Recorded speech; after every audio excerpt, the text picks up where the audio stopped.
الحمد لله رب العالمين الرحمن الرحيم مالك يوم الدين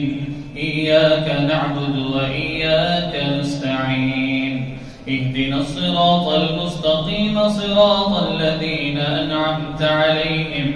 غير المغضوب عليهم ولا الضالين طه ما أنزلنا عليك القرآن لتشقى إلا تذكرة لمن يخشى تنزيلا ممن خلق الأرض والسماوات العلى الرحمن على العرش استوى له ما في السماوات وما في الأرض وما بينهما وما تحت الثرى وإن تجهر بالقول فإنه يعلم السر وأخفى الله لا إله إلا هو له الأسماء الحسنى وهل أتاك حديث موسى إذ رأى نارا فقال لأهلهم كثوا إني آنست نارا لعلي آتيكم منها بقبس أو أجد على النار هدى فلما أتاها نودي يا موسى إني أنا ربك فاخلع عليك إنك بالواد المقدس طوى وأنا اخترتك فاستمع لما يوحى إنني أنا الله لا إله إلا أنا فاعبدني وأقم الصلاة لذكري إن الساعة آتية أكاد أخفيها لتجزى كل نفس بما تسعى فلا يصدنك عنها من لا يؤمن بها واتبع هواه فتردى وما تلك بيمينك يا موسى قال هي عصاي أتوكأ عليها وأهش بها على غنمي ولي فيها مآرب أخرى قال ألقها يا موسى فألقاها فإذا هي حية تسعى قال خذها ولا تخف سنعيدها سيرتها الأولى واضم يدك إلى جناحك تخرج بيضاء من غير سوء آية أخرى لنريك من آياتنا الكبرى اذهب إلى فرعون إنه طغى قال رب اشرح لي صدري ويسر لي أمري واحلل عقدة من لساني يفقه قولي واجعل لي وزيرا من أهلي هارون أخي اشدد به أزري وأشركه في أمري كي نسبحك كثيرا ونذكرك كثيرا إنك كنت بنا بصيرا قال قد أوتيت سؤلك يا موسى ولقد مننا عليك مرة أخرى إذ أوحينا إلى أمك ما يوحى أن اقذفيه في التابوت فاقذفيه في اليم فليلقه اليم بالساحل يأخذه عدو لي وعدو له وألقيت عليك محبة مني ولتصنع على عيني إذ تمشي أختك فتقول هل أدلكم على من يكفل فرجعناك إلى أمك كي تقر عينها ولا تحزن وقتلت نفسا فنجيناك من الغم وفتناك فتونا فلبثت سنين في أهل مدين ثم جئت على قدري يا موسى واصطنعتك لنفسي اذهب أنت وأخوك بآياتي ولا تنيا في ذكري اذهبا إلى فرعون إنه طغى فقولا له قولا لينا لعله يتذكر أو يخشى قالا ربنا إننا نخاف أن يفرط علينا أو أن يطغى قال لا تخافا إنني معكما أسمع وأرى فأت فأتياه فرعون فقولا إنا رسولا ربك فأرسل معنا بني إسرائيل ولا تعذبهم قد جئناك بآية من ربك والسلام على من اتبع الهدى إنا قد أوحي إلينا أن العذاب على من كذب وتولى قال فمن ربكما يا موسى قال ربنا الذي أعطى كل شيء خلقه ثم هدى قال فما بال القرون الأولى قال علمها عند ربي في كتاب لا يضل ربي ولا ينسى الذي جعل لكم الأرض مهدا وسلك لكم فيها سبلا وأنزل من السماء ماء فأخرجنا به أزواجا من نبات شتى كلوا وارعوا أنعامكم إن في ذلك لآيات لأولي النهى منها خلقناكم وفيها نعيدكم ومنها نخرجكم تارة أخرى ولقد أريناه آياتنا كلها فكذب وأبى قال أجئتنا لتخرجنا من أرضنا بسحرك يا موسى فلنأتينك بسحر مثله فاجعل بيننا وبينك موعدا لا نخلفه نحن ولا أنت مكانا سوى قال موعدكم يوم الزينة وأن يحشر الناس ضحى فتولى فرعون فجمع كيده ثم أتى قال لهم موسى ويلكم لا تفتروا على الله كذبا فيسحتكم بعذاب وقد خاب من افترى فتنازعوا أمرهم بينهم وأسروا النجوى قالوا إن هذان لساحران يريدان أن يخرجاكم من أرضكم بسحرهما ويذهبا بطريقتكم المثلى فأجمعوا كيدكم ثم أتوا صفا وقد أفلح اليوم من استعلى قالوا يا موسى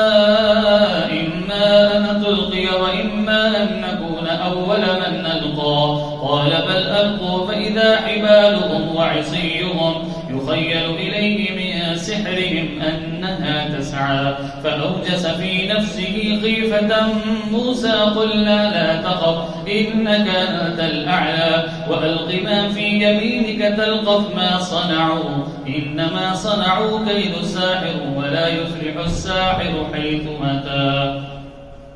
فألقي السحرة سجدا قالوا آمنا برب هارون وموسى قال آمنتم له قبل أن آذن لكم إنه لكبيركم الذي علمكم السحر فلأقطعن أيديكم وأرجلكم من خلاف ولأصلبنكم في جذوع النخل ولتعلمن أينا أشد عذابا وأبقى قالوا لن نؤثرك على ما جاءنا من البينات والذي فطرنا فاقض ما أنت قاض إنما تقضي هذه الحياة الدنيا إنا آمنا بربنا ليغفر لنا خطايانا وما أكرهتنا عليه من السحر والله خير وأبقى إنه من يأت ربه مجرما فإن له جهنم لا يموت فيها ولا يحيا ومن يأته مؤمنا قد عمل الصالحات فأولئك لهم الدرجات العلا جنات عدن تجري من تحتها الأنهار خالدين فيها وذلك جزاء من تزكى ولقد أوحينا إلى موسى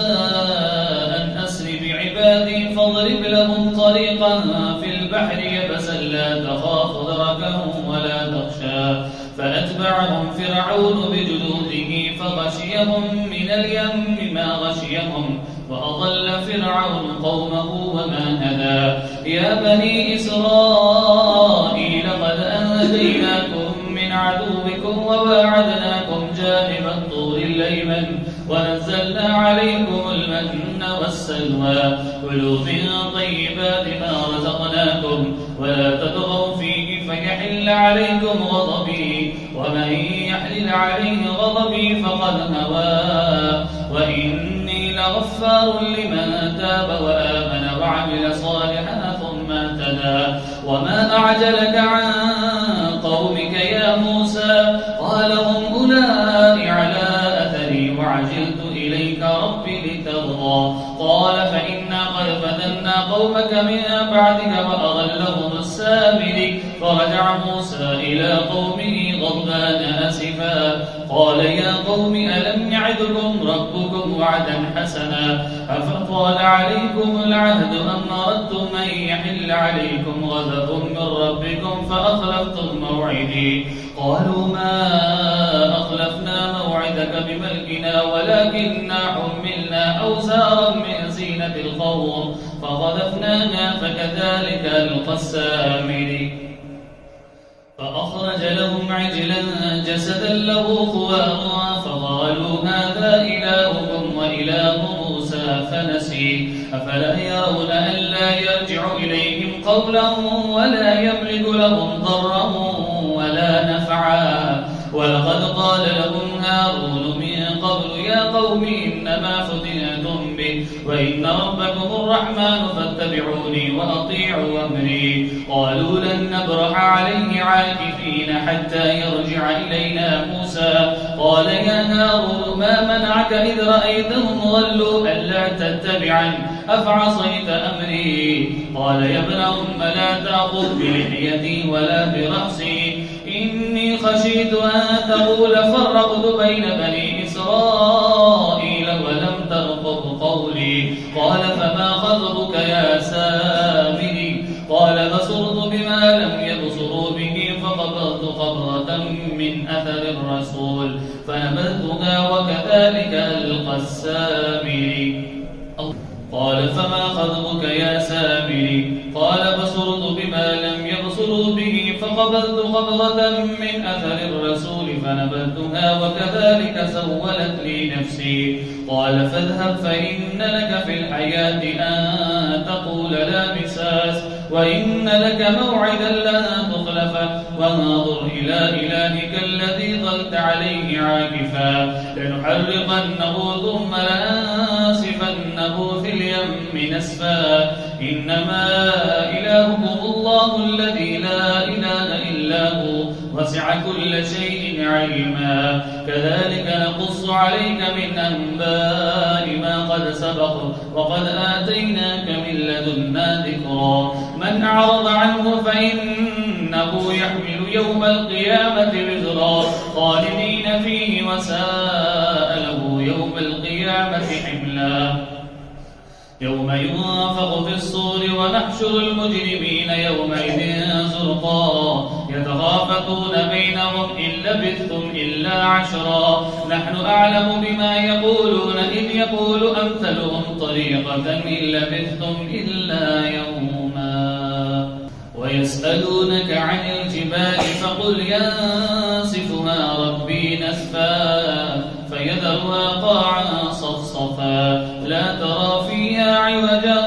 ولا أمتا يومئذ يتبعون الداعي لا عوج له وخشعت الأصوات للرحمن فلا تسمع إلا همسا يومئذ لا تنفع الشفاعة إلا من أذن له الرحمن ورضي له قولا يعلم ما بين أيديهم وما خلفهم ولا يحيطون به علما وعنت الوجوه للحي القيوم وقد خاب من حمل ظلما ومن يعمل من الصالحات وهو مؤمن فلا يخاف ظلما ولا هضما وكذلك أنزلناه قرآنا عربيا وصرفنا فيه من الوعيد لعلهم يتقون أو يحدث لهم ذكرا فتعالى الله الملك الحق ولا تعجل بالقرآن من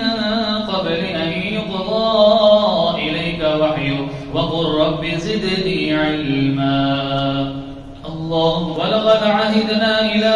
آدم من قبل فنسي ولم نجد له عزما وإذ قلنا للملائكة اسجدوا لآدم فسجدوا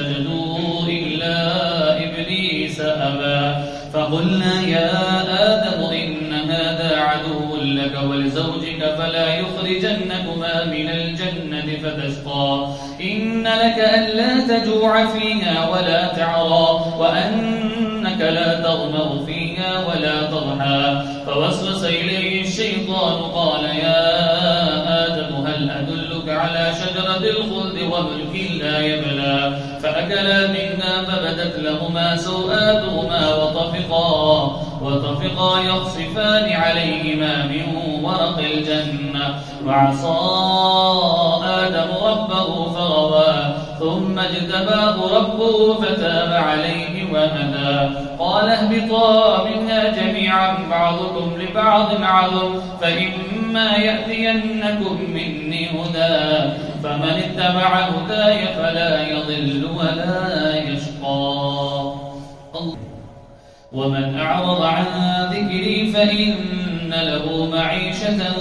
ضنكا ونحشره يوم القيامة أعمى قال رب لم حشرتني أعمى وقد كنت بصيرا قال كذلك أتتك آياتنا فنسيتها وكذلك اليوم تنسى وكذلك نجزي من أسرف ولم يؤمن بآيات ربك ولعذاب الآخرة أشد وأبقى أفلم يهد لهم كم أهلكنا من قبلهم من القرون يمشون في مساكنهم إن في ذلك لآيات لأولي النهى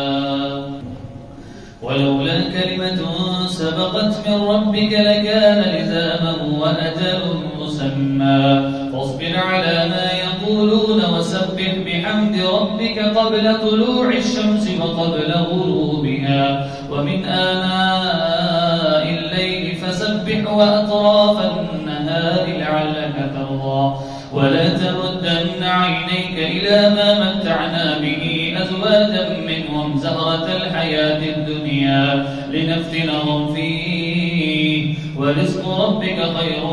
وأبقى وأمر أهلك بالصلاة واصطبر عليها لا نسألك رزقا نحن نرزقك والعاقبة للتقوى وقالوا لولا يأتينا بآية من ربك أولم تأتهم بينة ما في الصحف الأولى ولو أنا